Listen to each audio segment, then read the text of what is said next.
me ask you, what's a better name? Sleepy Joe Biden, or Crooked Joe Biden?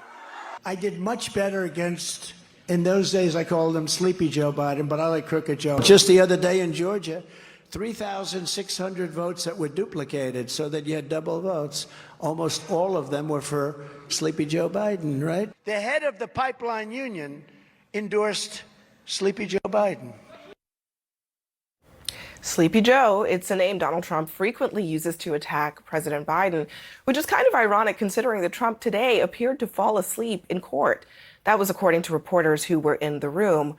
Joe, falling asleep in the courthouse, first of all, this is a very serious thing that he is facing. To fall asleep in the courthouse when he's running against somebody who he wants the country to think is sleepy is not good for his reelection. Look, I would make the argument anyone falling asleep in the courthouse is not necessarily a good thing, but I think many people have dozed off in court, particularly when the proceedings leave you a little bit underwhelmed. And jury selection, certainly people know it's probably a sleepy matter. I think, though, if you're comparing President Trump dozing off in court to Joe Biden stumbling up the stairs, tumbling down the stairs, falling off of a bicycle, I think it is a comparison that strains credulity a little bit. I mean, if Joe Biden had fallen asleep anywhere, which, look, he's been falsely accused of falling asleep, first of all. Sure. And if he had fallen asleep in a courthouse, that would be a huge scandal in conservative media. A perception is reality, certainly par for the course. If the tide had been reversed,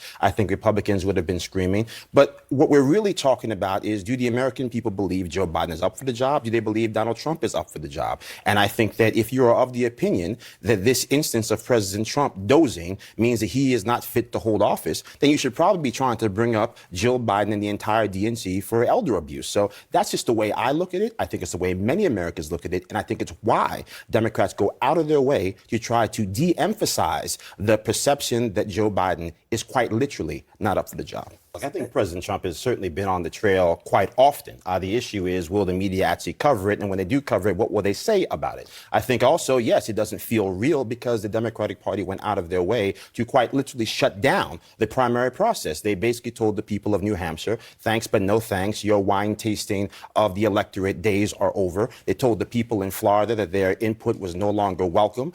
They basically ran RFK out of the party, even though his last name is stitched into the actual DNA of the Democratic Party. So, yes, I believe that the American people are tuned out in large part because they have been locked out of the process by decisions that have been made by people that want to make this about whether Trump is snoozing in court and not about whether the economy is working for the people on Main Street, the border issue that is a great deal of concern, and the tinderbox in the Middle East that is threatening to be the staging ground for the World War III we hope this never comes to.